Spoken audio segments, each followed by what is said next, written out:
Alright my fellow agents, welcome back to the Gaming Brigade, and in case you missed some of my most recent videos, I've mentioned the fact that I'm away on vacation this week, so I pre-recorded a bunch of different stuff, including a channel update a few days back, and if you missed that, I will leave a link to it in the video description down below. Now, having said all that, there happen to be a handful of builds that everyone reaches out to me and says you need to try this build, and once again it's happened. Now this happens to be a build that was brought to my attention when the Turmoil knee pads first came out, and I know as I say that, there's some of you out there watching this saying, "F this build, I don't have those." I promise to show you another variation as we make our way through the breakdown. Now as always, we're going to jump right into the details, and if you happen to enjoy this, do me a favor and hit that like button. It truly helps the channel out, and if you want to stay up to speed on all things Division, feel free to hit that subscribe or join button as well. Now starting with the specialization, we're using Gunner. Doing that for the typical Gunner reasons. You're going to get that extra armor on kill, a reload speed increase. You also have access to the Banshee Pulse, so you get some extra rate of fire as well. And always remember to make sure you have the proper weapons activated in your weapon skill tree. That way you're getting a 15% weapon damage bonus regardless of which one you're using. But in full transparency, I really don't switch from the Pestilence when I'm using this build because you're absolutely decimating enemies left and right. The thing is so much damn fun to use. Now, as you've heard me mention multiple times in multiple videos, this is one of the best exotic weapons in the game. In my opinion, it is a must-have for every single player out there. And the reason this is so effective is because of its talent Plague of the Outcast. It's applied to buff dealing 100% weapon damage over 10 seconds. This stacks up to 50 times. Whenever an enemy dies with this debuff, 100% of the stacks are transferred to a nearby enemy within 25 meters. This thing is incredible for crowd control, whether you're playing solo or in a group. Again, if you do not have this weapon, I strongly recommend that you make farming for it a priority. It is in the general loot pool, so you can farm for it anywhere the LMG is the targeted loot. You can hit up Countdown or the Summit. You can choose your loot there. And also remember, you now have the option of playing Retaliation to get the blueprint and craft one for the first time.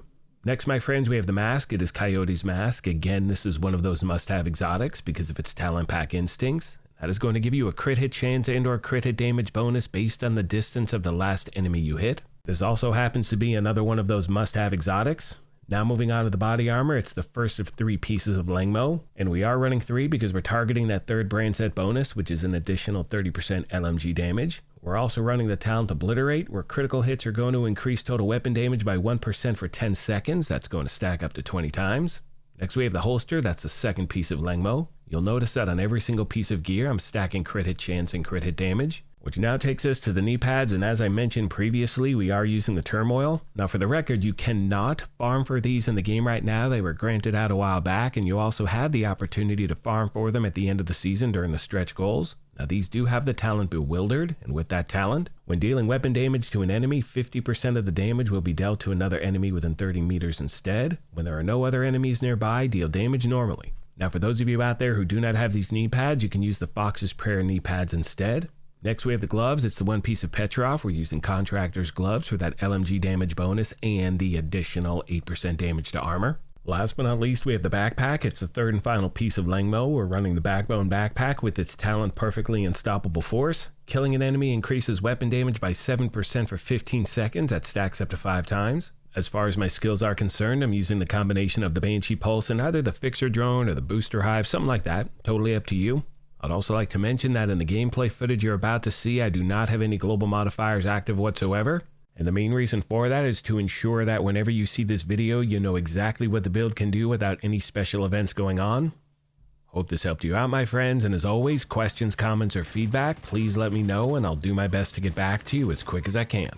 On that note, I'm going to leave you with some gameplay footage and some final thoughts. As always, I'd like to take a moment and thank you all for your incredible continued support.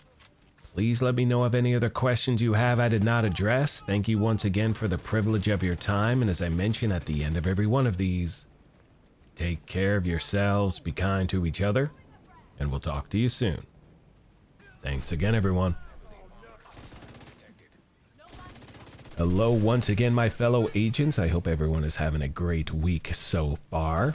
As I said previously, I'm currently on vacation, so I am recording this on, what is today? Today is Friday, October 17th at 8:15 a.m. Pacific. Anyway, One question I do receive anytime I post a build video during this season is if I did have the modifiers active, which ones would I be using? And the reason I can't answer that is because honestly, I've not unlocked all of them and I probably won't. You know, I wasn't able to really dive into the season as much as I wanted to, and I never want to talk about a build you could possibly use in theory. I want to make sure I actually use it before I recommend using it. You know what I mean? So there's your answer, my friends.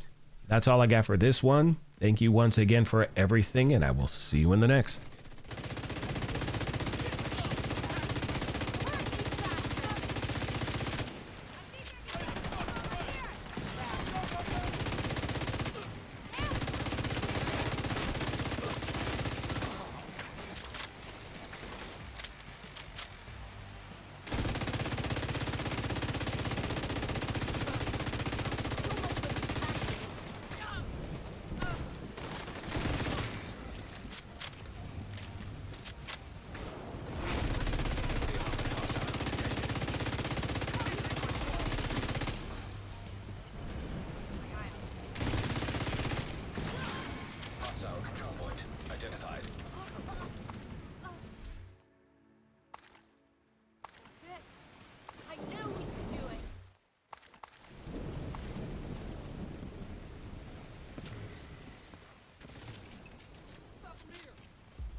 In danger.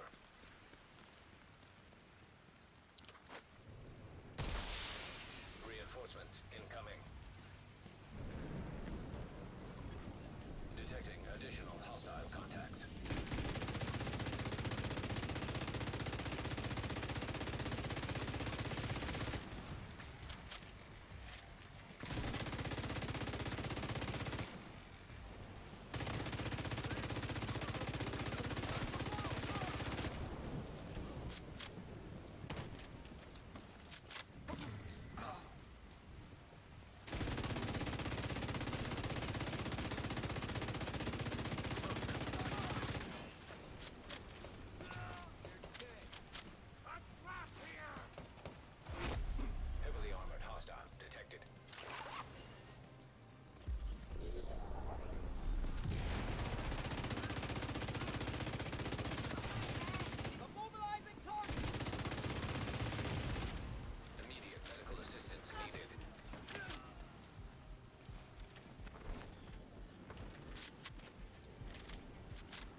Supply room access unlocked.